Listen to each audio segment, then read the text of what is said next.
Let us continue talking about the nervous system. You know, if it's so nervous, why doesn't it just take a Xanax or something, right? Just kidding. Okay, so we're going to talk about a little bit more of the organization of the nervous system. I think next year, if I can, I'm going to try to reorganize this course a little bit because I think some of the stuff we really should have probably covered like at the beginning of the course, but again, we got to see how it lines up with anatomy. So, you know, it's always an experiment. I'm always going to tweak things a little bit. But anyway, we're going to talk a lot about some of the neurons and supporting cells, talk about electrical axonal activity and some action potentials. I know we covered a lot of that already, but we'll cover just briefly again here. Talk about the synapse and then also a lot about neurotransmitters. So we'll probably spend a lot of time, they'll probably go off on many tangents when we can talk about neurotransmitters in particular. So any questions on the last stuff before we go down this path? All right, so the central nervous system. Lots of neurons here, about 100 billion or so neurons that are going to be developed in the course of your life. And so the main sections of the neuron that we're going to see here, kind of what are the three main parts of a neuron? The axon, which is, what does the axon do? Transmit signals, right? The dendrites, which are what?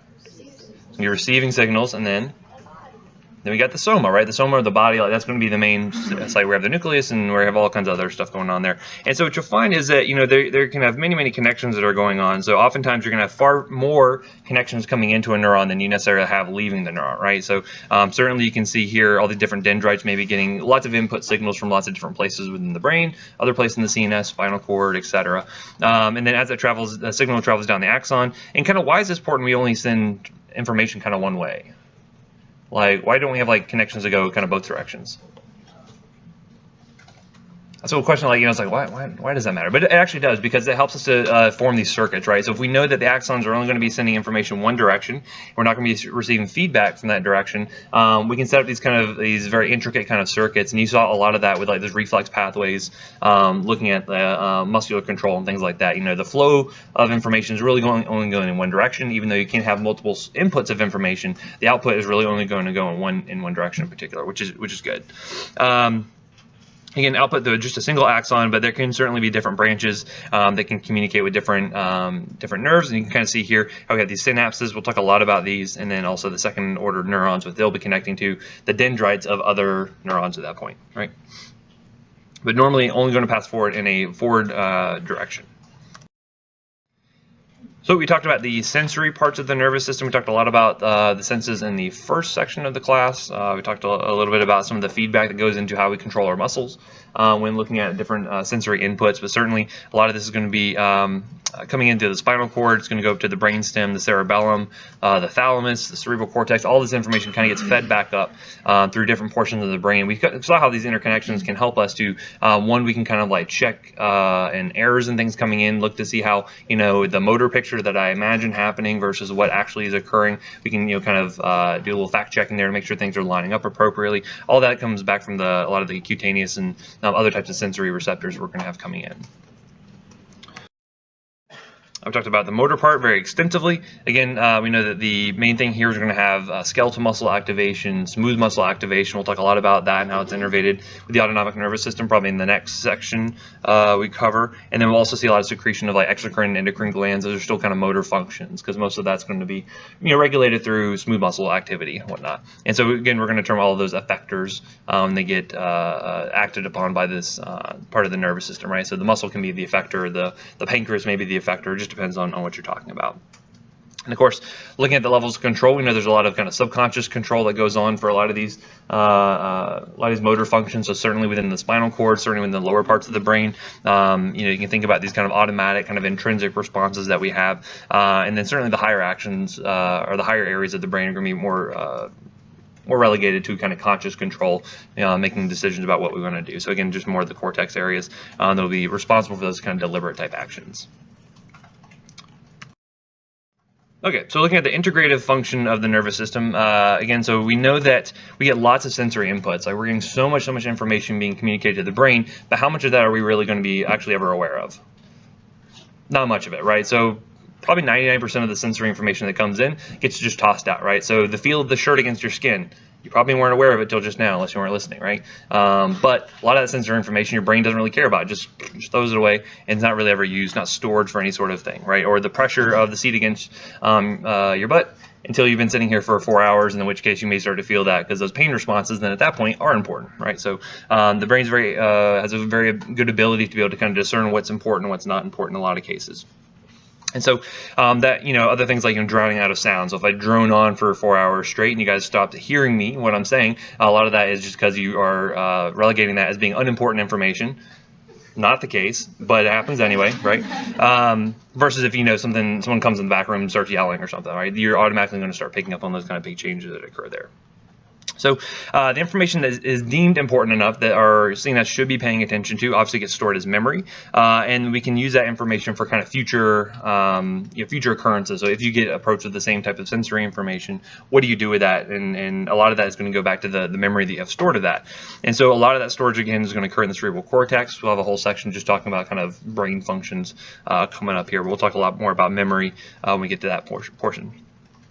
And we also see this facilitation that occurs. So basically, the more often that you are being exposed to a particular type of sensory input, the better that sequence of neurons gets activated, the easier that happens. And so once it happens enough times, you kind of get this kind of facilitated communication of that. And it happens very, very easily, almost to the point where you can have that sensation without really even having exposure to the whatever the inciting event was in the first place, right? So you think about things like, you ever remember like a really good smell or, something that you saw, you can bring that back up in your memory because you kind of facilitated that transmission before, right? So that can all be very, very critical for helping us to remember things so we can respond to things appropriately in the future. So again, we talked about some of the major levels already, but the spinal cord level, again, is going to be mostly transmitting signals kind of up and down the cord. We saw a lot of those reflex arcs are going to be very important there to helping us for doing things like standing or just kind of a lot of the subconscious kind of controls. Again, a lot of those reflex arcs are independent of the brain, certainly, though those are going to be the fastest signals that get sent, but then the brain's going to come and be able to have some input as well once the signals kind of travel up. Again, the lower brain, kind of the subcortical level, we're going to see a lot of subconscious activities. This is where things like arterial pressure gets managed. These are things like the breathing is managed, right? So these are going to be mainly like the medulla, the pons, the kind of lower areas of the brain that kind of regulate this stuff, so we don't really have to think about it. Certainly, you can have some control over some of these things. So like, you can control when you breathe, right? Usually don't need to even think about it. On the other hand, things like arterial pressure, you probably don't have a whole lot of control over. Most of those will end up staying just subconscious in general. And then also you see a lot of emotional patterns that will end up taking a hit here, or that will end up being expressed here as well. So like anger, excitement, sexual response, all gets kind of handled in the lower brain. And so you end up seeing a lot of issues, especially like head trauma patients. Like you always will know a frontal head trauma patient when you see them because they get super, super ornery. They can have very kind of wildly kind of vacillating moods. And some of that is related back to those kind of lower brain levels kind of taking over and them not really having good control over their emotions in a lot of cases because the cortex really isn't kind of helping out at that point. But then on the higher levels, the cortical levels, is where I have large memory storage going on here. Usually going to have a lot of conscious control of movements, and this is where a lot of our thought processes are going to be coming about from those kind of higher levels there. So some of the supporting cells that help us out in the nervous system, we're going to have these Neuroglia would be the other name for these are glial cells. We're going to find some of them are going to be in the peripheral nervous system, and then a lot of them will end up being in the central nervous system, so be kind of familiar with their function. The ones looking in the peripheral nervous system, these are going to be the Schwann cells, right? I always like saying Schwann for whatever reason. Good term to say. So always say it to your patients if you ever have like a good opportunity for it. It's like, well, your Schwann cells, you know what they're actually doing. The main purpose, though, there is they help to form these kind of myelin sheaths around the nerves. And so what does that help us to do? Faster transmission, right? So you end up having faster transmission of signals. Why is that? They're insulated. Okay, so why is that good? That's what sodium crosses, or something to do with the ion crossing? Yeah, so it has a lot to do. You remember what the nodes are in between the little parts of myelin? Because the whole axon is not going to be covered in myelin necessarily. There's going to be little gap junctions there, right? So what are those nodes called? Right, the nodes of Ranvier. And so basically what that does is it facilitates spreading of the action potential from node to node. So instead of having to go from sodium channel to sodium channel all along the way down the axon, so it's kind of like if I handed something to you in the front seat and then you get past it person to person to person, it would take forever, right? Versus if you could like kind of chuck it halfway across the room to another node, you would get there a lot faster, right? So kind of think about it like that, and it helps to just facilitate a lot faster transmission. So anytime you have myelinated nerves, they tend to have a lot faster transmission, good for signal transduction long distances in a lot of cases. You also find those Schwann cells are very good. They have some phagocytic ability, so they can help with things like, if you have certain pathogens or other things that they want to get rid of, they can help to start that process as well. Do you guys know any conditions where you have kind of demyelination of Yeah, multiple sclerosis is one of the big things. And so you can see a lot of the problems that happen there. A lot of it has to do with some of that signal conduction starts to slow down. And so they have weakness associated with that, lots of pain conditions that come about from that. And a lot of it has to do with the autoimmune attack that you have on that myelin sheath, essentially, right? And so again, a lot of times you may have some replenishment of that, but in a lot of cases you may see some permanent damage being done there in those patients, which is unfortunate. But you'll find a lot of those patients are major pain sufferers. They have lots of neurologic disabilities due to that demyelination that occurs. We also have the satellite cells. These are these ganglionic gliocytes. These are going to kind of help support the cell bodies of these neurons within the peripheral nervous system, and so they're kind of regulating the chemical environment around those neurons to try to make it basically as hospitable as possible, make them be able to have a good activity and whatnot. So I can kind of see the satellite cells here, how they're going to be kind of associated with the neuron.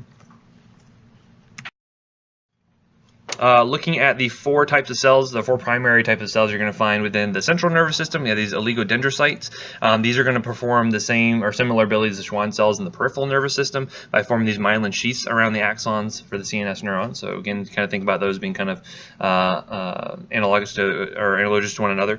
You have these microglia. These are basically just going to be like your macrophages essentially up in the CNS, and so they're going to kind of migrate around the different CNS tissues. You're going to be able to phagocytize foreign materials, degenerated materials, and kind of get rid of a lot of that. And so those are very useful for maintaining good immune system essentially up in the CNS. The astrocytes, these are regulating the external environment. So those are kind of like the satellite cells that we saw in the peripheral nervous system. It's a very similar function there. And these ependymal cells, which are going to be lining the ventricles, and they actually secrete the cerebrospinal fluid. Right, so and we'll talk a little bit about cerebrospinal fluid probably in another lecture, but that's very, very useful for making sure we can provide nourishment to the CNS. We'll also see that's a site for, it's where when we give epidurals, we're giving it to the epidural space where we can affect the CSF fluid and whatnot. When you do a lumbar puncture, you're getting CSF out of a patient. You can look for things like bacterial infections, look for blood, look for all kinds of different stuff there. So actually we had one patient who's a neurosurgical patient, and they had something was going on. I don't know the exact process here. I just heard the respiratory attacks they were talking about afterwards, and basically they saw what looked like kind of like snot kind of running out the patient's nose, and then he was a neurosurgery patient. They're like, I don't know if that's actually snot or not, because they were doing suctioning and stuff, and they actually found out it was CSF kind of leaking out of the patient's CNS. I was like, ooh, that sounds bad. Yeah, so you don't want to see stuff coming out of there unless maybe like you're being turned into a mummy, in which of course they're taking stuff out anyway. Who knows? Anyway, that's why I don't go to Egypt. Okay. So this table kind of gives you some good kind of summary of what these cells are going to be doing. We'll also have a couple other cells that are going to be important here as well, which we'll talk about in just a second. Right, so just a little bit more about the myelin sheath. So again, these are helped, again, in the CNS going to be by the oligodendrocytes versus the Schwann cells out in the peripheral nervous system. But again, these are going to, you'll see this is where the kind of the gray and the white matter come from, essentially. When you have myelinated neurons, you're going to find they're going to have a little bit more of that white color, just where you can kind of see the white matter. So again, within kind of in the subcortical kind of level. Versus here, it's going to see kind of on the outside areas of the spinal cord here. Versus the gray matter is going to be lacking those myelin sheaths. Again, they can still transmit information, just won't be nearly as fast as you would see with the myelinated fiber. The astrocytes are also very, very important because these are going to be influencing a lot of these interactions between the neurons and the blood. So again, normally you're going to find that the brain is it's kind of like the VIP section of a club, right? Like you don't want to let the riffraff in a lot of cases. And so the astrocytes kind of help with this by forming what we call the blood-brain barrier, essentially, right? So if you ever hear me call it the blood-brain barrier, this is what we're kind of referring to. And you can see the different astrocytes, how they have these kind of foot processes that'll kind of cover up the blood vessels, right? And so the idea here is we want to keep stuff out and only let in what we really want to let in. So things like nutrients. Sounds good. You can come on in, right? Bacteria, we don't want you to come in. Certain drugs, you don't want to come in here either, right? So that's where we can get a lot of function here is to try to prevent and only getting certain things in. And certainly when you have things like inflammation, right? What you'll find is that when you have something like meningitis, right? So you start to have the inflammation of the meninges, you're going to find that these gap junctions start to increase in size and to where you can actually have stuff starting to cross through, right? Which can be good in some cases. Like for instance, when we're given certain antibiotics, they actually work better in crossing the blood-brain barrier when they are actively inflamed, right? So certain drugs otherwise are too big to get across, but when you have an inflammation going on in those blood vessels, they kind of open up a little bit and stuff can kind of cross unimpeded, essentially. I want to close that door. Don't mind. The other class is very, very rude, if you can tell, but it's probably why I got such bad reviews from them. But anywho, so I mentioned substances. Really, it's a very selective process. There's a couple of ways that we can do this. Certain things can pass basically just by a simple diffusion in some cases. Some of this is going to be more related to things like receptor-mediated transcytosis. So basically a molecule will come up, activate a receptor, and then you would see kind of endocytosis and then eventual exocytosis back into the CSF. That could be one way we have this going on. Sometimes you have specific transport proteins that will be useful here. Again, very lipophilic molecules will also cross very well. So this is very important for certain medications and why we might want to choose one medication for a patient versus another. So a good example of this is a beta blocker called propranolol. Propranolol is very, very lipophilic, which again, what does that mean for its volume distribution? It's pretty high, right? So it's very lipophilic, has a high volume distribution. So where does it go in the CNS? Or does it cross the blood-brain barrier, do you think? I'm mentioning it, so probably yes. Yeah, so it actually does. Crosses very easily, and so this can lead to things like nightmares, can lead to all kinds of other kind of psychiatric disturbances for some of your older patients. And so it's, one of those things where it's like, well, gee, grandpa seems like he's, definitely losing it. Is his dementia getting worse? Is he getting Alzheimer's? Or is it maybe the medications he's on, right? Something can be related back to that. So we might choose more, say, hydrophilic medications for those patients, right? So just an example of how we can kind of use this to our benefit. You'll also have efflux pumps here that are super, super important because this is going to start to get rid of stuff that we don't want into the CNS. So these are kind of like the bouncers of the VIP section, right? So they're going to be kicking people out they don't want there. You guys remember that PGP protein I mentioned before, the efflux pump? It's also located within the GI tract. It'll efflux stuff that's been absorbed through the GI tract back out into the back out. And so the same thing can happen here. There's very similar type transport proteins. They'll actually they'll bind with something that it does not want to be there, and then it will efflux it back out into the blood. And so this is very useful for keeping some drugs out, for keeping other types of toxins and things like that out of the CNS. And so that can be very important. Did I mention the patient who overdosed on a drug that actually inhibited this protein? So, interesting story, and again, I'm going to go have a lot of tangents on all of this stuff because I like neurotransmitters. But there's a drug that you can take that is called, it's an antidiarrheal. It's called loperamide. Anyone ever heard of this? Lomodal, another brand name for it. It's an over-the-counter drug, very easy to get a hold of. Well, it basically acts like an opioid. It acts like hydrocodone or morphine or heroin, anything like that. But the problem is it doesn't cross the blood-brain barrier. It actually has a poor ability to do so because this efflux pump will actually bind to it and will just send it back out into the blood. So you can take a whole ton of it. It will stop yourself up, give yourself really bad constipation because it still can affect those kind of peripheral opioid receptors in the GI tract. It's not going to do anything into the brain, right? So you never really get a high from it. So we had one person who I guess must have either Googled this or had a very good knowledge of pharmacology, but she knew that, hey, if I take this other drug called cimetidine, which is basically an anti-secretory agent for the GI tract, a histamine blocker essentially, right? So it's kind of like Zantac or ranitidine.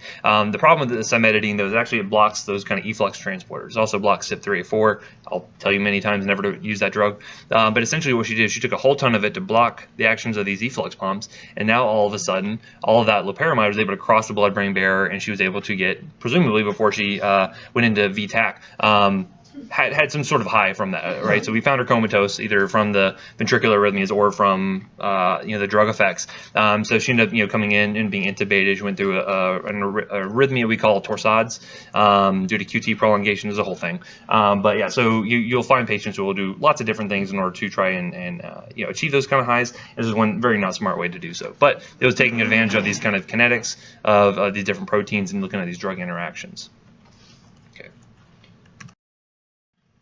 So anywho, so that's it for the blood-brain barrier. We'll probably talk a little bit more about that later on.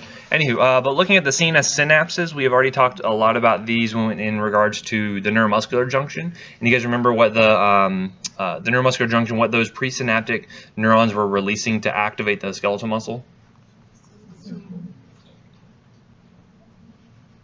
So what caused the action potential to occur was sodium, but what does the presynaptic neuron release? Acetylcholine, absolutely. Did you say? I thought I heard sodium from you. But anyway, acetylcholine is the correct answer there, right? So we released acetylcholine and is able to activate those acetylcholine gated channels, open it up, sodium flows in, thus you have depolarization of the skeletal muscle. We're going to find very similar activities here for a lot of these synapses within the CNS. And so these nerve pulses or the action potentials, you'll find that their transmission can in some cases be blocked or inhibited. So you can try to make neurons that are more difficult to depolarize in a lot of cases. You may see that they can change a function either from a single action potential or maybe some multiple action potentials. We'll talk about that a little bit later. But you'll also see that they are very important for integrating impulses from other neurons. So you're going to find that in some cases, like when we talked about lateral inhibition, right? You're stimulating one type of neuron, but you're trying to inhibit other neurons next to there. In other cases, you're trying to enhance those signals, so that way you can take a very small signal input and try to amplify it across many neurons. And so in either case, you can either have kind of dampening of the process there, or you can have an amplification of it. So all depends on what's being released, what's being activated, what kind of inputs we're going to look at. And so we're going to look at those in more detail in just a few minutes here. But two main types of synapses. We're going to have chemical synapses, which are very similar to the neuromuscular junction we kind of mentioned previously. So this is where we're going to have a release of these neurotransmitters from our vesicles that can either excite, they can inhibit, or they can modify the sensitivity of a receiving neuron. So you can see here in these cases that normally an action potential will travel along. Normally you're going to have opening up of these calcium, or these voltage-gated calcium channels that will then usually stimulate the vesicles to be released, undergo exocytosis into the synaptic cleft. Right, and so there's lots of different types of receptors and different types of effectors here. So we can see certainly ionotropic receptors or ion channels, right? And then the other big one we were talking about is our metabotropic receptors. You guys remember any of these second messenger systems?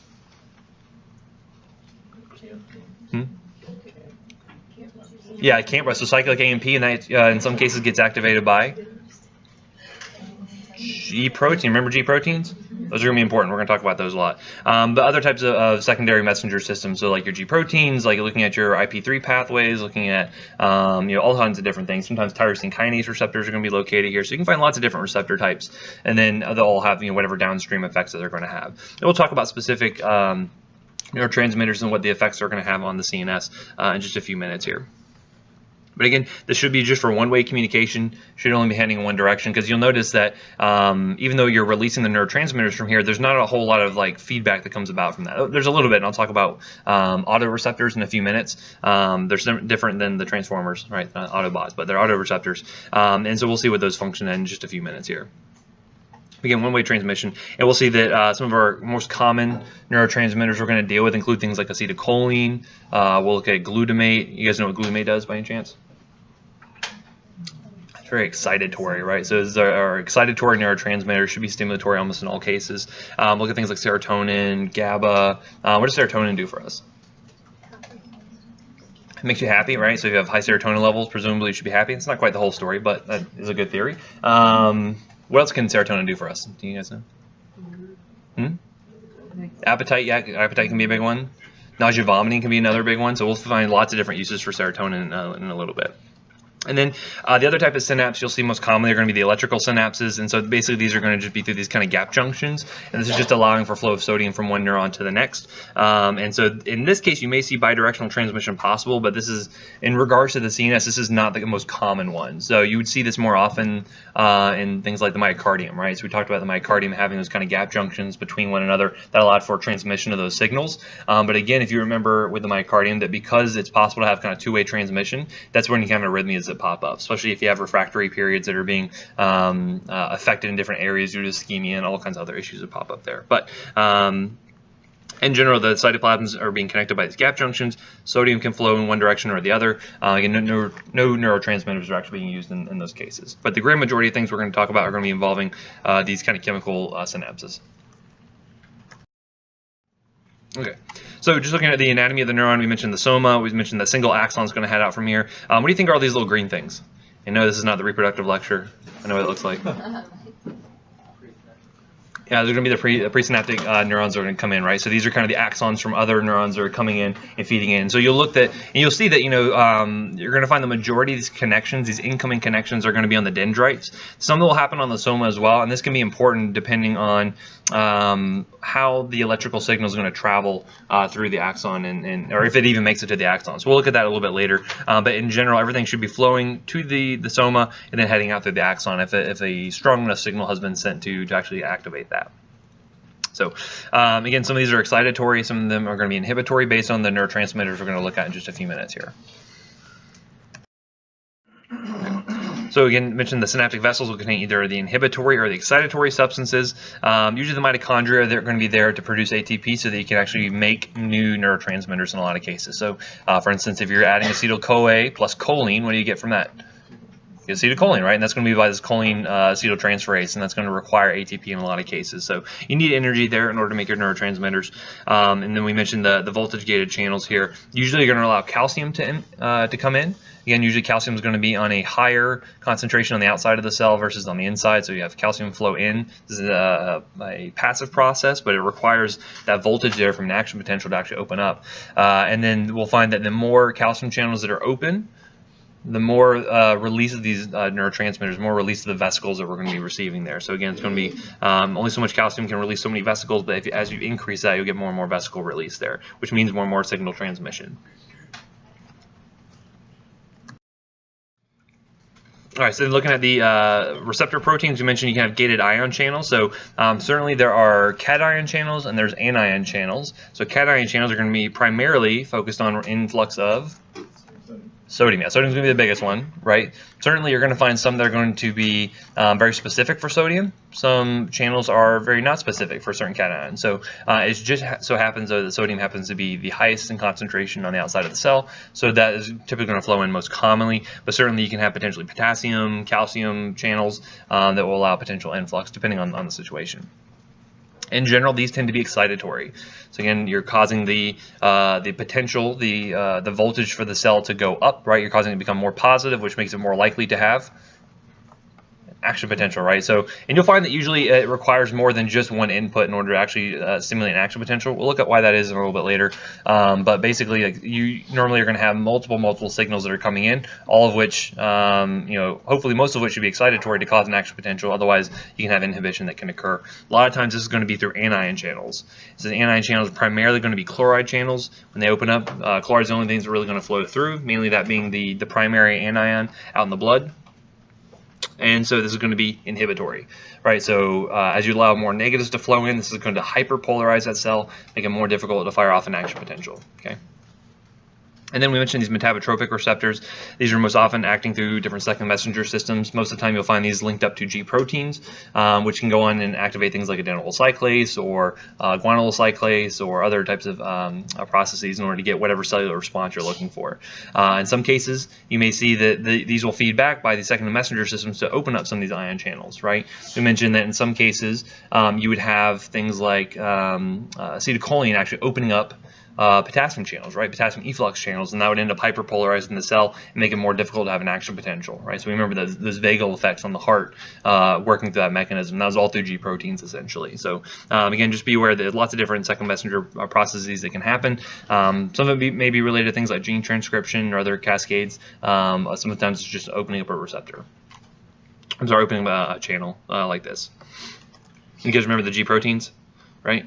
This is still an active process, right? Normally you're going to have these subunits that are all attached together that are inactive. GDP is going to be attached there, but again, we don't have that kind of high energy phosphate bond.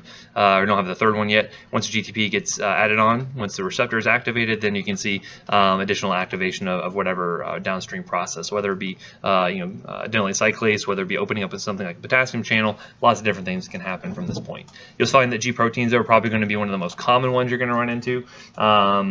In most cases, just because it is very ubiquitous. You're going to find it in all sorts of different places in the body. We have lots of different varieties of G proteins that will have different activities. Okay, so looking at some neurotransmitters. Just memorize all of these, that's fine. Right. You guys already know a lot of these anyway, right? But we'll talk about some of these in more detail. Some more the more common ones you're going to run into, especially things that have things like drug targets, right? Because drugs are going to be affecting a lot of these, depending on depending on the situation. We'll mainly be focusing on these kind of small, rapid-acting molecules, for our purposes today. But certainly we've covered a lot of these kind of more slow-acting transmitters, these growth factors. So a lot of like the hypothalamic releasing hormones fall into this category. Pituitary peptides fall into this category. Lots of different things we've already covered. So you guys could obviously go back and tell me things like, what does prolactin do, right? Yeah, it helps with the milk production, certainly. What does something like what does gastrin do? Increases gastric motility. It does stimulate gastric motility. What else could it do? Increases ACL secretion.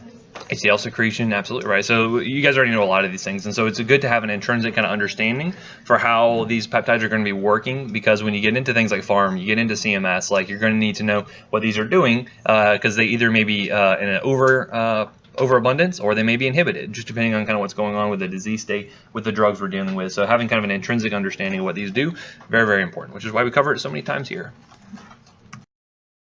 So looking at specific neurotransmitters, acetylcholine, our good friend, is probably one of the most ubiquitous ones we're going to be finding. Usually we'll talk a lot about it when we get to the section on the autonomic nervous system, but I'll mention it here. And kind of briefly, I just want to go over how we synthesize these neurotransmitters, how we degrade them or get rid of them, and then kind of what uses and what type of receptors they're going to be hitting on. So be familiar with these, because you'll find there's multiple ways we can affect this, in which you can see either adverse effects pop up from this. You can see disease states that can happen from this. And so it's good to be familiar with these different processes here. So again, we mentioned we know that acetylcholine is used a lot in the parasympathetic or sympathetic nervous system. Parasympathetic, right? So you think about that as kind of being the major effector there, because there it's affecting what type of receptors? Muscarinic, right? So we're affecting mainly muscarinic receptors when we're doing the parasympathetic nervous system. But what you find is that acetylcholine gets used in kind of both sides of the autonomic nervous system. It also is very, very important for skeletal muscle transmission, as we already saw. So for instance, when you're looking at this picture here, you can see that for motor neurons, they're going to be directly releasing acetylcholine onto those those acetylcholine-gated sodium channels, cause action potentials, right? So we know that those are primarily nicotinic receptors we're going to be dealing with, right? I'm not going to get so granular when we talk about receptors and whatnot, because we're going to talk a lot about those in the autonomic section. I don't really care that you know the difference between like an M2, an M3, an M4 type receptor. I'm not going to get that granular for the acetylcholine, but certainly know the difference between like a nicotinic effect versus a muscarinic effect, right? And then again, for when we talk about the adrenergic side, know the difference between alpha 1 and 2 and beta 1 and 2. We'll go over those in more detail later on, but be familiar with those, because again, you have to have a good understanding of this to understand how the drugs work, how the disease states work, by knowing what those different receptors are going to do. Okay, so I just want to kind of emphasize that point now. But anyway, when you're looking at the autonomic nervous system, we still see acetylcholine can be utilized on kind of both sides of the fence. So for instance, when we were looking at the autonomic nervous system, there's going to be preganglionic and postganglionic neurons, essentially. And when we're looking at preganglionic for the parasympathetic, you're going to notice that acetylcholine is the first thing that gets released onto the ganglion. Okay, and what type of receptors are these going to be? So for preganglionic transmission, always going to be nicotinic, right? So when you're doing the autonomic nervous system, the preganglionic are always going to be nicotinic receptors, right? Because these are going to be stimulatory, they're going to be causing release of whatever the downstream neuron, whatever it's going to end up releasing ultimately, right? So in this case with the parasympathetic nervous system, acetylcholine is going to activate these nicotinic receptors, and then you're going to find that it releases acetylcholine out, say like on the, let's say the smooth muscle of the bladder, right? So at that point, what type of receptor is it hitting? Muscarinic, right? So the ultimate effector, the ultimate receptor we're going to hit is the muscarinic, but just note there's still some nicotinic transmission going on, just more upstream from that kind of final site of release, right? And then looking at the sympathetic nervous system, you're also going to find that the main kind of the effector molecule for the sympathetic nervous system is what? Norepi, right? So norepi is going to be one of the primary the androgens we're going to be dealing with. I'm sorry, not androgen, but adrenergic molecule that we're going to be dealing with for the sympathetic nervous system, right? So what you find here is that presynaptically, you're going to have these preganglionic neurons are going to be sending out acetylcholine, and these are activating what type of receptors? Nicotinic, right? So we're still dealing with nicotinic receptors, and then ultimately it'll end up going to the postganglionic neuron, and that will end up releasing norepinephrine. There's a few cases where this is not 100%, this is not always the case. So in some cases, when we'll talk about this, you can have actual release of acetylcholine via nicotinic receptors onto things like the adrenal medulla, right? And then that's going to be releasing primarily what? Yeah, so epi is going to get activated there. There's also a little bit of norepi, because we'll actually see in the metabolism that norepi is the precursor to epi, right? So you have to actually have norepi first in order to get epinephrine eventually. And so again, so you'll find that this is actually due to nicotinic effects of acetylcholine directly on the adrenal gland. And then there's also some other cases, so things like sweat glands can actually be released by a post-ganglionic sympathetic nerve that is releasing acetylcholine. And you'll notice here this is through what type of receptor? Yeah, it actually ends up being muscarinic. So that's one of those things where you kind of realize that with muscarinic activation, you get basically just secretions everywhere, right? So you're going to sweat, you're going to have drooling, you're going to have urination, defecation. We'll talk about the acronym we use for remembering those effects, but we'll look at that in the autonomic section. But just know that you know, where acetylcholine can be working potentially, and why it's so important, why it's so ubiquitous, because it is so important for all these different signal transmissions. So we mentioned acetylcholine is made from acetyl-CoA plus choline, and choline acetyltransferase is the enzyme that's responsible for that, and then eventually we get acetylcholine. That can be then released, and once it is released, it ends up getting metabolized. Basically, it'll form an acetate, and then you'll also have the choline. The choline is going to be recycled, and you'll find that the neurons try to be as frugal as they can, because they don't like to make extra neurotransmitters. They don't really have to. So they either try to recycle some of these byproducts, or they'll recycle the whole neurotransmitter itself whenever they can. You also see those are going to be drug targets as well, as we'll see in a little bit. But basically, the choline gets recycled, and the acetylcholinesterase is the primary enzyme that we're going to see affecting that, right? So if you don't have acetylcholinesterase, you end up having way too much acetylcholine, and that can lead to some major, major problems, which we'll talk about more in the autonomic section. But again, the main uses we're going to see for somatic transmission, for autonomic transmission, but just note the importance here in both sympathetic and parasympathetic transmission. Okay. Again, the main receptors are either going to be nicotinic or muscarinic. Okay. Again, nicotinic mainly going to be for like skeletal muscle transmission, the preganglionic transmission. The muscarinic is going to be primarily due or involved with the parasympathetic nervous system. Okay. Okay. Next, we'll look at norepi. So, you guys know the other name for norepinephrine? Noradrenaline, right? So another name for epinephrine is just adrenaline. So norepinephrine may be called noradrenaline. So if you ever hear that, that's basically what we're referring to. Basically, you can find that norepinephrine is either made from tyrosine, kind of the amino acid floating around in the bloodstream, or potentially from our diet. This could actually be really, really important because there's some drug interactions that can actually occur if you end up having too much tyrosine. Did I put that on the wrong thing? I'm sorry, if you have too much tyrosine coming in through the diet. So we'll look at that. Tyrosine is formed back from tyramine, which we'll look at in a little bit. But tyramine, you can end up coming from a lot of things like aged meats and cheeses and things like that. We'll look at more of this in detail when we get to farm, but just be aware that some of this is coming from the diet. But essentially what we have happening, you'll see that tyrosine ends up coming into the presynaptic neuron. You're going to see that through several different interconversions. Eventually it's going to form dopamine. Right, so you're going to have dopamine gets formed here, and then eventually it's going to get changed over to norepinephrine. So you'll kind of look at epinephrine, norepinephrine, and dopamine all together as what we call our catecholamines. You kind of function, kind of put them all together. You'll find they'll have very similar activations of different receptors. So dopamine certainly affects dopamine receptors, but dopamine also can affect things like your alpha receptors and your beta receptors because they all kind of share similar structures, and so they can affect those receptors similarly. Right. So when I mentioned in that test the dopamine drip, we use that as a vasopressor because it actually will activate alpha receptors that causes vasoconstriction. Also, it can help with cardiac output as well through some beta activation. But just know that these are all going to be interconnected, and they all can be affected by similar enzymes. And so we'll look at some of those in just a second here. But anyway, so norepinephrine. Once it's formed, again, you'll have the action potential come along, open up these calcium channels, and then you'll have release of norepinephrine into the synapse here. Okay. Once it's released into the synapse, and it can activate alpha receptors, it can activate beta receptors, whatever happens to be activating at that point. You'll find that alpha comes in 2 varieties, alpha 1 and 2, and then you'll find that beta comes in 1, 2, and 3. For our purposes, though, we'll mainly focus on beta 1 and 2, and then alpha 1 and 2. So as far as like drug targets, as far as other disease states, like those are going to be the most common ones. Beta 3 is more dealing with things like lipolysis and things like that, but clinically it doesn't come up very often.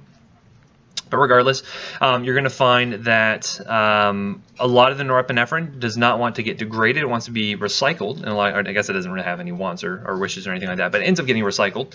Quite a bit of it does. And so you'll find that you'll have these uptake transporters, right? And so if you have uptake of the norepinephrine, it can be put back into a vesicle and then can be released at that point. Some of it will be metabolized, and so these enzymes are good to remember. These are called catecholamine-O-methyltransferase, otherwise known as COMT, and it's also monoamine oxidase, or MAO. Anyone ever heard of an MAOI or MAO inhibitor? Right, so we'll have some drugs that can actually end up inhibiting these enzymes here, right? So basically, these are the 2 main things. You'll find that these are also important for metabolizing epinephrine. They're also important for metabolizing dopamine. So if you affect any of these, you're going to affect kind of all of your catecholamines. Okay. Yes, ma'am?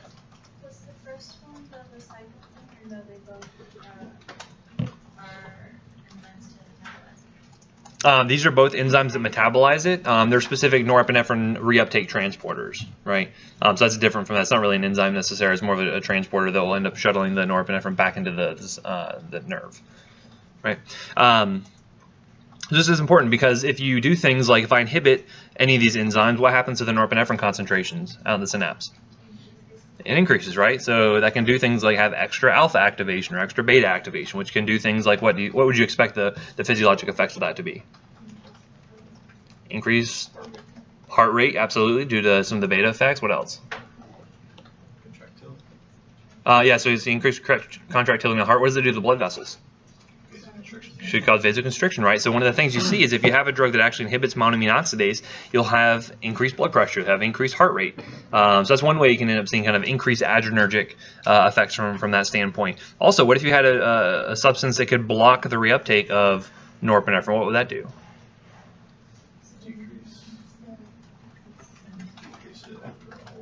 So what would happen in the synaptic concentration of norepinephrine at that point?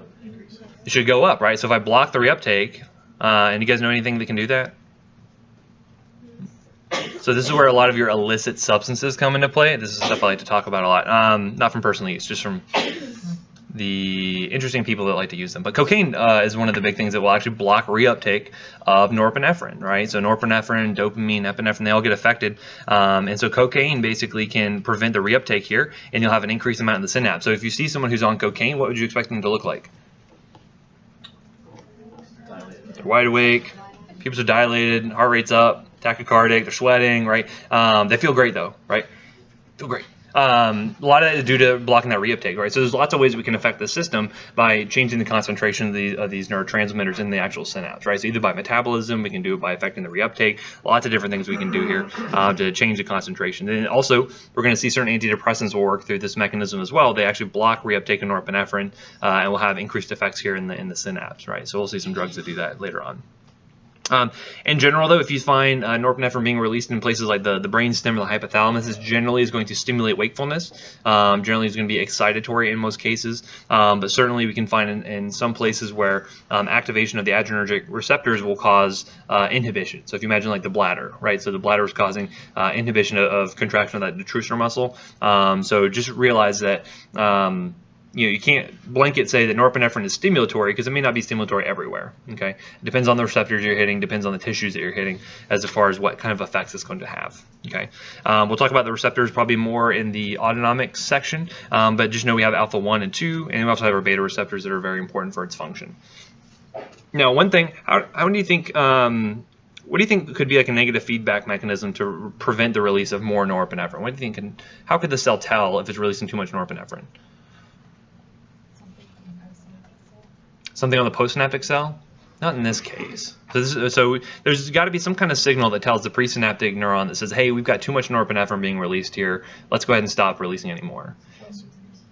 Not calcium. Those are good thoughts. So basically what we have is we have a presynaptic receptor. We're going to call this an autoreceptor, right? So autoreceptors are basically going to be receptors that kind of sit here on the periphery of the synapse, or the nerve. And you're going to find that once concentrations of norepinephrine get high enough, they're going to be able to feed back and they'll activate these presynaptic receptors.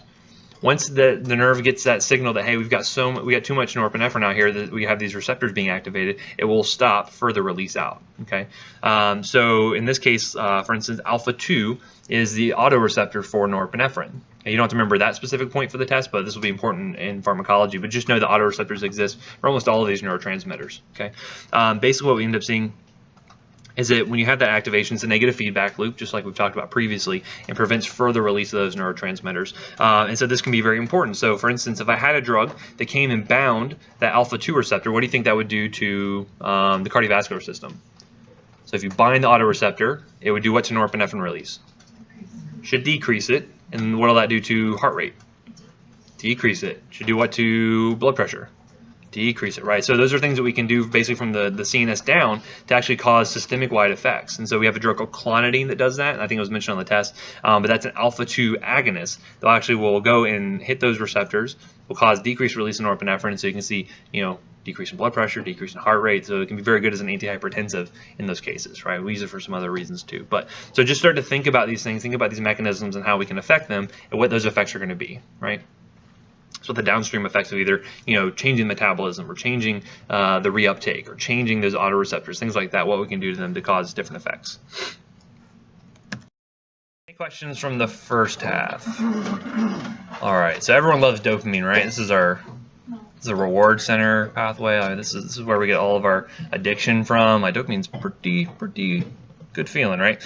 We'll talk about why that is. Okay, so basically dopamine, we also see it coming from things like tyramine and tyrosine coming in from the diet. Similar metabolism to what we'll see with your norepinephrine and your epinephrine, so still going through that COMT and the monoamine oxidase enzymes.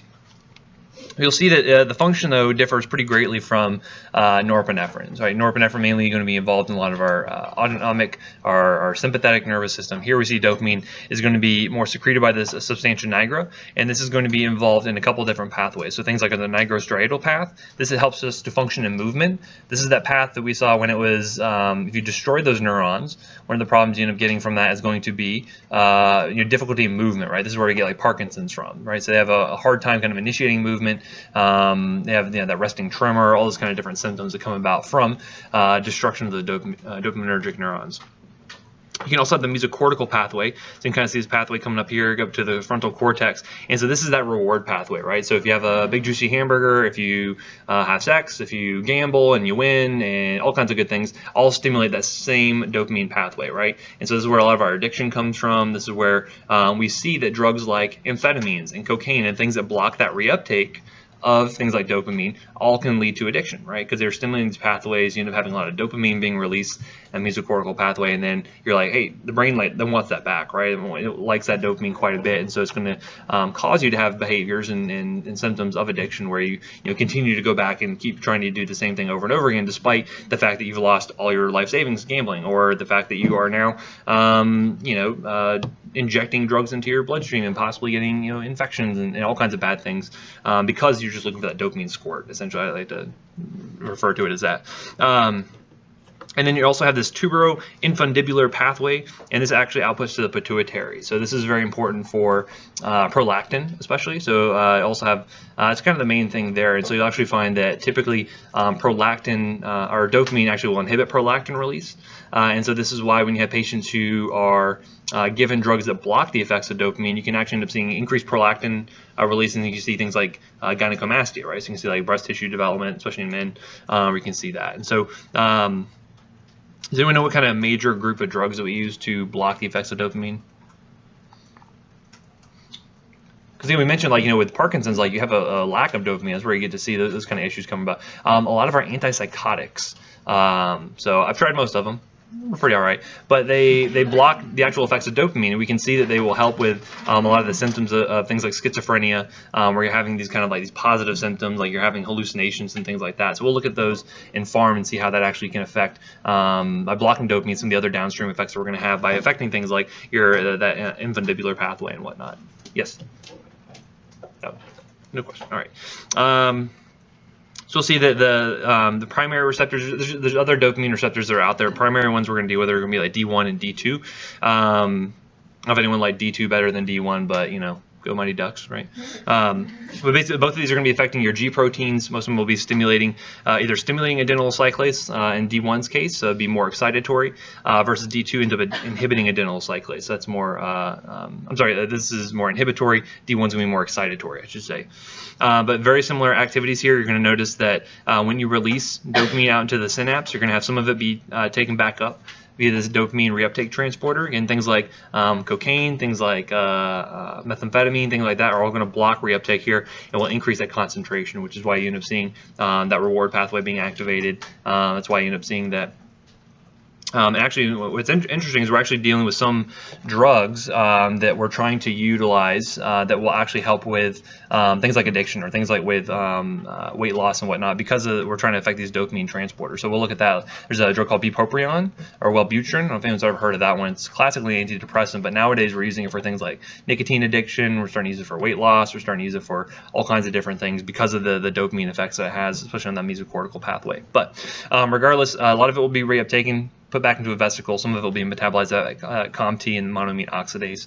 And again, you'll find that peripherally it'll have some of the similar effects that you'll see with like norepinephrine, so you can still activate some beta and some alpha effects. And that's why we sometimes will use dopamine as a vasopressor or something to increase blood pressure, increase heart rate, and contractility. Next up, we have serotonin. We mentioned this is kind of our feel-good kind of neurotransmitter. We also call this 5-HT or 5-hydroxytryptamine. That's just the chemical name for it, but we will call it serotonin. But when we talk about serotonin receptors, you'll oftentimes see 5-HT antagonist or 5-HT agonist or certain subtypes of that. So serotonin actually comes about from the metabolism of tryptophan. Again, where do you get a lot of tryptophan in your diets? Turkey, right? That's why you get so sleepy after Thanksgiving dinner, that or the fact you have a massive insulin rush from eating 9,000 calories. But regardless, tryptophan is also very important for as a precursor for serotonin. So you'll start to see some of these different enzymatic pathways. I'm not going to have you memorize these specific enzymes here, but eventually, getting 5-hydroxytryptamine formed that will get put into a vesicle and then can be released out here. Okay. What's interesting with serotonin is that we have probably the widest variety of receptors that we know about for serotonin versus any of the other neurotransmitters, meaning that we have about 14 known different types of neurotransmitters or different receptors that can be affected by serotonin, right? So when we get to pharmacology, we'll talk about 5-HT1B and 5-HT1D or 5-HT3 and all kinds of different ones, and they'll have a little bit of different effects within the CNS. So for example, for serotonin, one of the things you can do is you can use it to alter mood, right? So a lot of our drugs that are used for depression affect serotonin very directly, right? You guys know how those drugs work by any chance? You ever heard of SSRIs? Yes, selective serotonin reuptake inhibitors. We can actually use drugs that very specifically target these reuptake transmitters to try to increase the concentration of serotonin. We'll find that's not the whole story. We actually don't know how those drugs work. We just know they do work. But they can be very useful for alleviating the symptoms of depression, can work for anxiety. Nausea, vomiting. Also, like everyone, if you have a really bad hangover, what kind of drug do you want for your nausea and vomiting?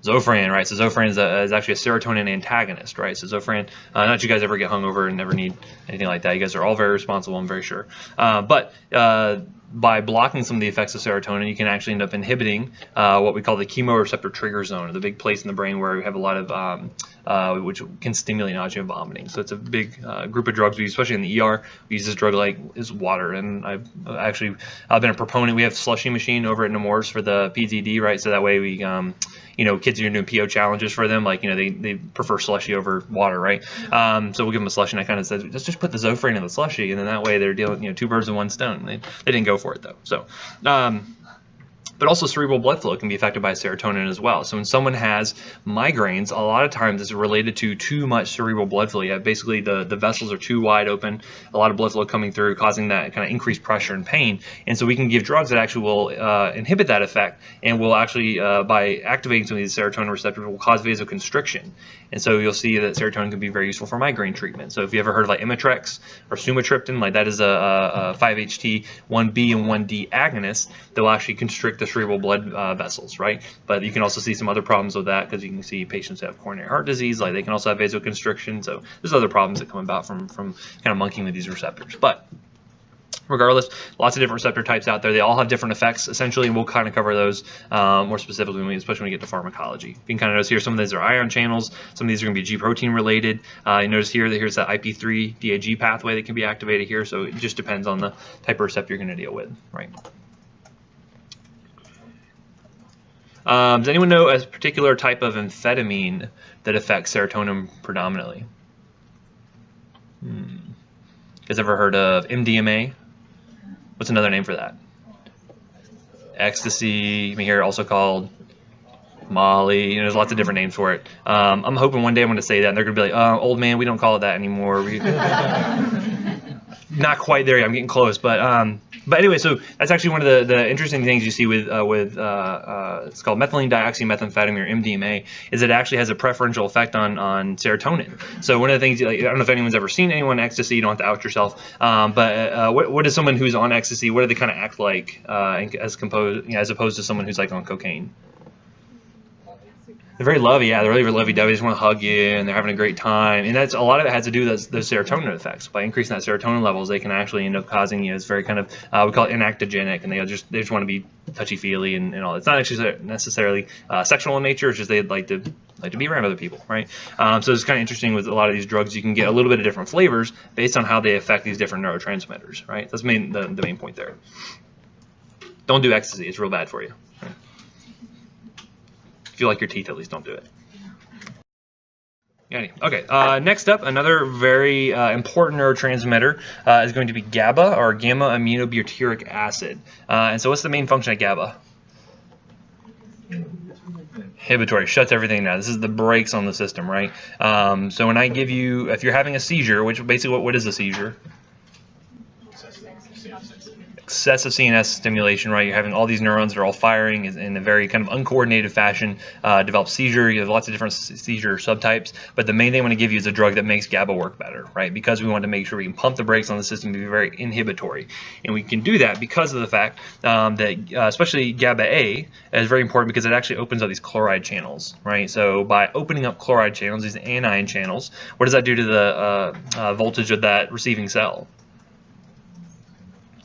Hyperpolarizes, right? So it becomes more electronegative. It's more difficult to activate that receptor, and so that can potentially stop a seizure, which is really good. So that's like our benzodiazepines, like Valium or Xanax. These are how all these are working via these GABA channels. Basically, they'll bind to one of the subunits and will actually allow for GABA to bind more readily to it, and that helps to open up the chloride channels. So also your barbiturates, so things like phenobarbital, your pentobarbital, these are all kind of working via a very similar mechanism.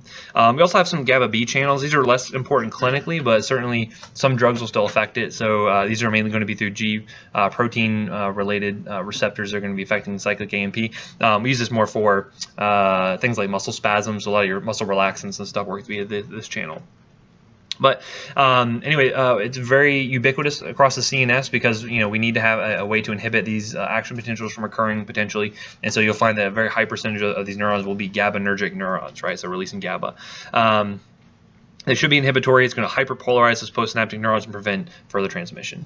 The way it's made is actually kind of interesting, because it is made from glutamate. And we said glutamate is excitatory, right? So it's kind of flip side, two sides of a coin, essentially, where glutamate's very excitatory, but it gets turned into GABA, which is going to be inhibitory. So kind of think about it that way. This actually is a process that requires B6, and there's actually some poisons, and there's actually some mushrooms, in fact, that will inhibit this process. And so they end up having a depletion of GABA.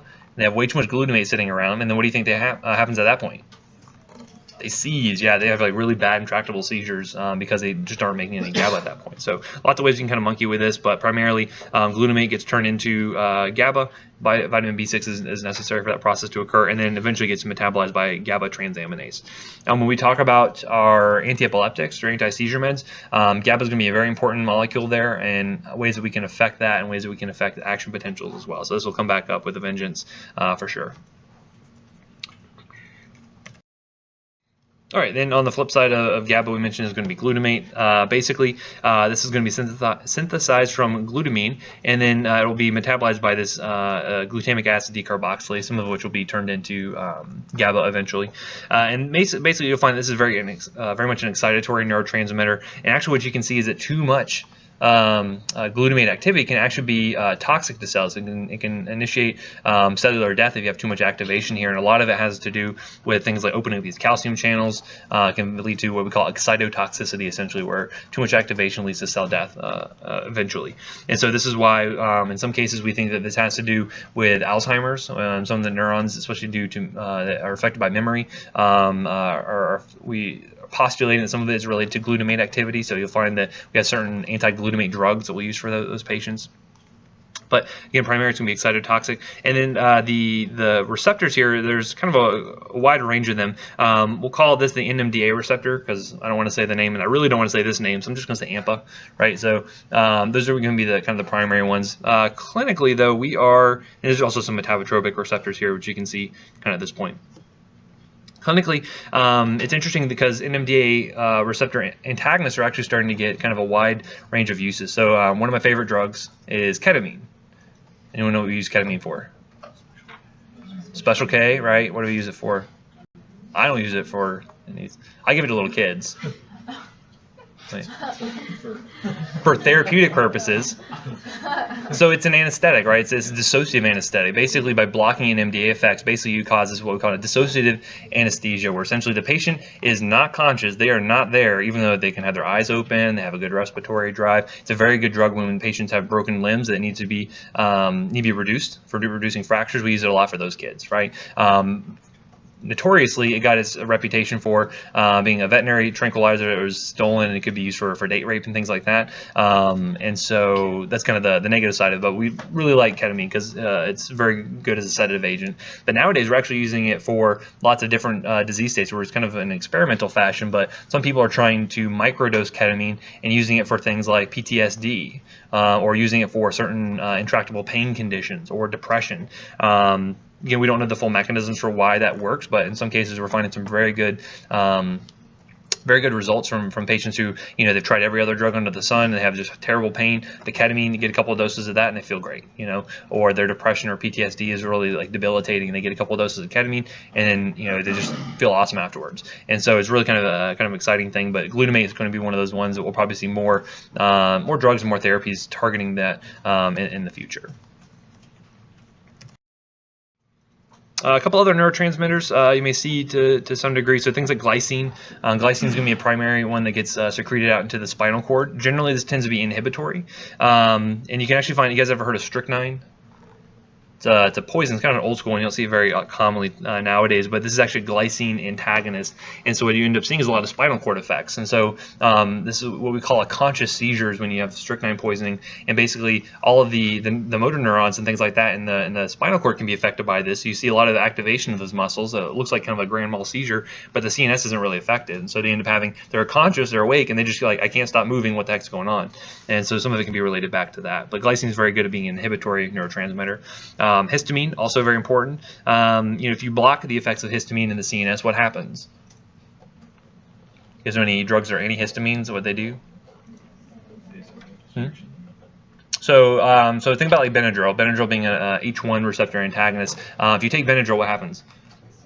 You get sleepy, right? So that's one of the things. So we think that histamine has a good effect on affecting arousal. It can also affect things like vascular dynamics, so it can cause vasodilation. If you have peripheral activation of histamine receptors, may have something to do with body temperature as well. So that can be very important to know those effects there. Nitric oxide. We know that nitric oxide is very important for causing vasodilation of blood vessels, but we can also see it being used by some nerves, and this is thought to be involved in some kind of long-term behavior and memory effects we see up in the CNS. So again, not really a therapeutic target currently, but maybe something you'll see down the road. Certainly cannabinoid receptors. What affects cannabinoid receptors? THC, right? Where's THC found? The marijuanas, yeah, absolutely. So marijuana contains cannabinoids, and so THC being the primary one, tetrahydrocannabinol or delta-9 tetrahydrocannabinol, and so this affects some of the CB receptors, CB1, CB2 are the primary ones. So you'll mainly see CB1 up in the CNS. This affects mood. Typically, someone is been exposed to THC. What's their mood like? Pretty chill. Have you ever seen someone get into a fight when they're on marijuana? No, I've never seen any fights. I've seen certainly fist fights from cocaine. I've seen some fist fights from alcohol. Never seen anyone on THC ever get into a fight. So that's one thing. Cognition, appetite can be affected by this. We use drugs that can affect cannabinoid receptors a lot for cancer patients, right? Usually when you're on cancer treating drugs, you end up kind of destroying a lot of the GI tract. A lot of those cells end up kind of sloughing off, and they don't really have any appetite. They have a lot of nausea, vomiting associated with that. So we can give them things like either medical marijuana or drugs that mimic THC and can help them regain their appetite or help them to deal with that nausea and vomiting. So that's one way you can use that therapeutically. And certainly, what effects on memory do you think it has? Not great, yeah. So actually what you see, and so some people are like, marijuana is completely safe, it's natural, God put it on the earth for us to smoke, and it's like, well, you also put, like cyanide and stuff on the earth, but besides that argument, you actually do see some long-term effects, especially with like chronic marijuana smokers. You do see some chronic effects on memory, right? Some impaired memory in the long term. So again, not totally conclusive, but there's certainly some negative effects from this as well. But again, one of the things you'll see, especially as medical marijuana becomes a thing, right? Especially here in Florida, right? Just approved, and I'm not sure if any of the dispensaries are actually open yet. They might have done so recently. I see a lot of people shaking their head. They're like, "Yeah, but just went yesterday." Anywho, so certainly lots of restrictions on a lot of stuff. But again, something you guys may be exposed to, or at least your patients may be exposed to it as well, right? So again, this is not an all-inclusive list. These are just some of the more common ones you may run into, and we'll certainly talk a lot about in pharm. Certainly, we'll cover in other classes as well. So a little bit about membrane potential. I think you guys are pretty well versed in action potentials. We've talked it probably to death in this class, but just to make sure everyone's on the same page. So we know that at rest, we have what we call the resting membrane potential, usually around -65 to -70 millivolts for most of these neurons. And then when we have that depolarization, basically that membrane potential is going to go shoot up. It's going to typically become more positive, and then you're going to find that eventually it will repolarize. And then also in some cases you may have kind of an overshoot, a little bit of a hyperpolarization there. And then what maintains that resting membrane potential? Sodium potassium pump, absolutely. So again, be familiar with the action potential, kind of what stages are happening here. So what's causing the major increase in voltage? Yep, sodium influx, and then the sodium channels close, and then what opens up? Potassium channels. So potassium effluxes out of the cell, right, because it's in a higher concentration intracellularly. And then eventually, as you have those potassium channels close, then the sodium potassium pump is going to be working kind of, even at stage 3 to 4-ish, you get that sodium potassium pump kicking in to try to reestablish that resting membrane potential, right? So this is important. There's lots of drugs that can affect this. So for instance, if I have someone who has a seizure disorder, they're more likely to have these kind of uncontrolled action potentials occur, right, to causing a seizure. So I can do things like I can block those sodium channels, right? So if I block the sodium channel, what do you think this does to the action potential? Slows it down, right? Or it makes it more difficult for you to achieve that threshold, right? Because again, you have to get to a certain threshold before you can actually have the action potential. So if I block some of those sodium channels, I make it more difficult to have an action potential. Thus, I am less likely to have a seizure, right? So that's one thing we can do there. Certainly, there's some other channels we can affect as well, potassium, calcium, but sodium channels would be one of the big ones you'll see come up when we talk about the neuro stuff in the Pharm 1 and Pharm 2, I forget. Also important to realize that similar to what we saw in the myocardium, we're also going to have a refractory period here in the neuron. So again, there can be an absolute refractory period, which what does that mean? Nothing is stimulated, right? So you're at a point where the sodium channels are completely inactivated. No strong signal can come along and activate them. On the other hand, you have a relative refractory period, which is? Yeah, sufficiently strong signal can come along and still activate an action potential. So this is where you run into those problems with seizures, where you can have a signal come along and activate a neuron when it's still in that relative refractory period and it's kind of getting it too soon, and that where you can start to see some of those kind of reentrant circuits kind of start up. So again, arrhythmias and seizures are kind of very similar type of process where you're having these kind of reentrant mechanisms occurring here in these kind of relative refractory periods.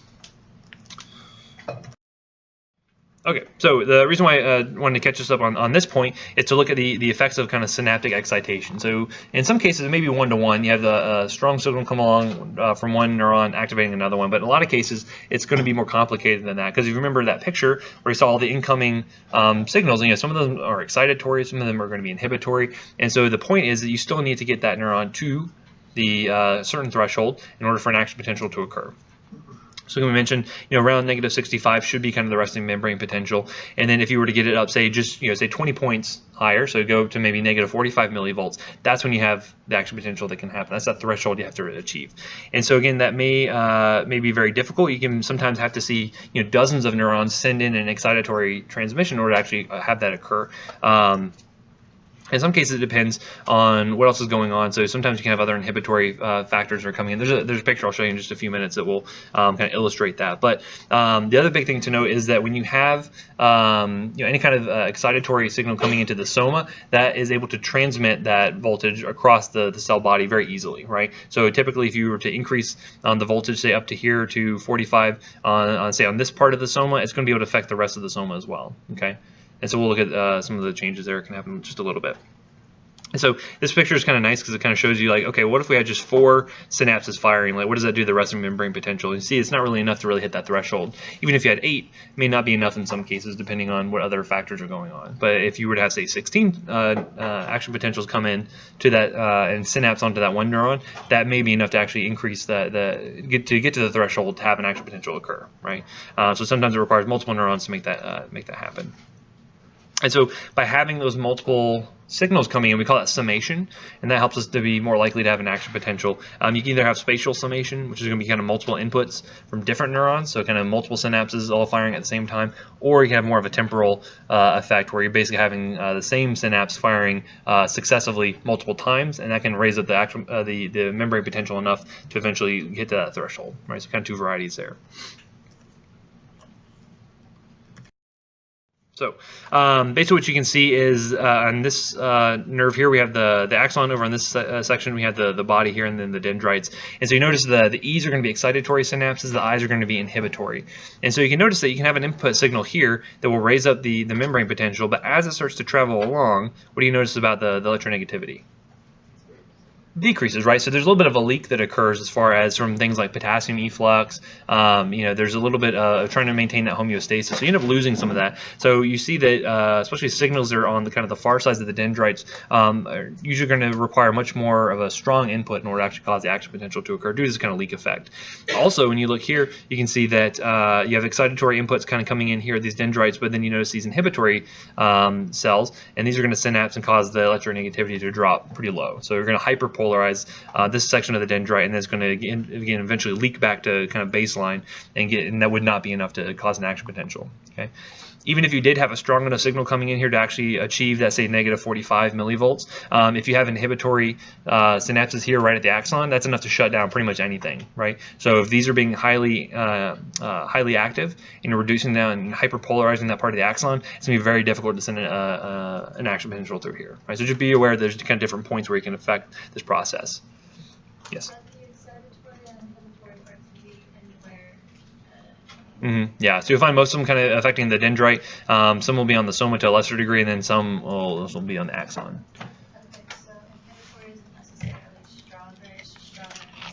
Yeah, and it depends on how often it's firing, depends on how much calcium was influxed in that cell to cause those vesicles to release. Primarily these are going to be a lot of like GABA channels or GABA neurons. They're going to be releasing GABA and opening up those chloride channels, right, to cause it to be more electronegative. Yep. So. All right, so just some other effects we can see on synaptic transmission. Fatigue is a real thing. We mentioned that with especially like acetylcholine affecting some of those neuromuscular junctions. But basically, you can find that during initial excitation, discharges can be very, very rapid. You can keep stimulating that synapse over and over again, but eventually they tend to slow and die out. And so that's considered to be fatigue. That's important, especially for kind of self-terminating seizures. So imagine someone's having a grand mal seizure, they fall out, they're kind of writhing on the floor. Eventually, those signals, even though they keep going around and around, they're going to tire out, and that patient can then have a cessation of the seizure. In some cases, it may be very quick. In other cases, it may not be so quick, and they can sit there seizing for 10 minutes, 20 minutes, and again, when they're at a point where they're not oxygenating very well, that's when it gets bad, right? So that's one thing you want to be aware of. This is typically a protective mechanism, so that way you don't have too much excitation of the cells and cause that excitotoxicity we mentioned, leading to cell death eventually. But some of the mechanisms for how that fatigue occurs can either be due to a loss of presynaptic vesicle content. So if you keep releasing those vesicles, eventually you can run out, depending on the type of neuron you're dealing with. Could be due to inactivation of those kind of postsynaptic membrane receptors. That's kind of the one I mentioned when giving that succinylcholine to that paralytic for the neuromuscular blockers. They're able to overactivate those receptors and they eventually inactivate. And then you can also have abnormal concentrations of ions, say, within the postsynaptic cell. Once they kind of get abnormal enough, they may not be able to generate that action potential any further. So you imagine, the sodium-potassium pump can still be going, but if you have so much sodium in that cell, it can be very difficult for it to eventually kind of fire off again. So also effects of pH, you'll find that alkalosis tends to make neurons more excitable, causes them to have seizures. So if you have someone who, say, has a seizure disorder and they start to hyperventilate, they blow off CO2, they may be more likely to have a seizure occur. And then acidosis tends to decrease excitability. So that's why if you have someone who has, say, diabetic ketoacidosis and the pH is 6.9, that's why they can develop a coma, because it basically kind of inhibits a lot of those neurons. You can see that depressed mental status. Also, one of the things we can try to do for seizure patients is to put them in a state of ketoacidosis called a ketogenic diet, where you try to give them very few carbs, and that way they're more focused on metabolizing things like proteins and fats, and thus you kind of drop the pH of the blood to some degree and to make those cells more difficult to fire. Right, so it's kind of not a first-line therapy for sure, but kind of something you may do for patients who have really bad intractable seizures. Looking at hypoxia, so the neurons have a high requirement of oxygen to stay active, and so that's why even if you have someone who has, say, like a cessation of blood flow for, say, 3 to 7 seconds, you can have them develop and become unconscious essentially. So that's why if you have someone who develops an arrhythmia and they stop shuttling blood around, that you can lead to unconsciousness very quickly in those kind of cases. And then certainly drug effects are huge. We'll talk a lot about those, and these are some of my favorite drugs, the ones that affect the CNS. But things like caffeine, theophylline, which theophylline sometimes you can find in tea, but is also an old school asthma drug, and then theobromine. You guys know where you find theobromine? What should you not feed your dog? Chocolate, yeah, and it has to do with the theobromine. They can't really metabolize it. So all of these three kind of have very similar actions, but they can increase neuronal excitability. So I'm sure most of you guys are at least exposed to one of these three right now. Probably, yeah, probably high concentrations. A lot of it has to do with a neurotransmitter called adenosine. Adenosine we mentioned has some effects on the heart, but this can also have some effects on the brain as well. Where if you block the effects of adenosine, it tends to kind of increase wakefulness, increase activity. And then certainly things like sedatives and anesthetics can make depolarization of the neurons more difficult, which is good in some cases when we want to either stop a seizure or we want the patient to become unconscious so we can perform surgery on them. All sorts of different reasons why we might want to do that. So, any questions? People that listen to this in the future are not going to understand why that will be funny. But any questions? Nothing at all. Fantastic. All right, so I'll let you guys go a little early again, and then tomorrow we'll finish up our section, and then next week we'll do the review.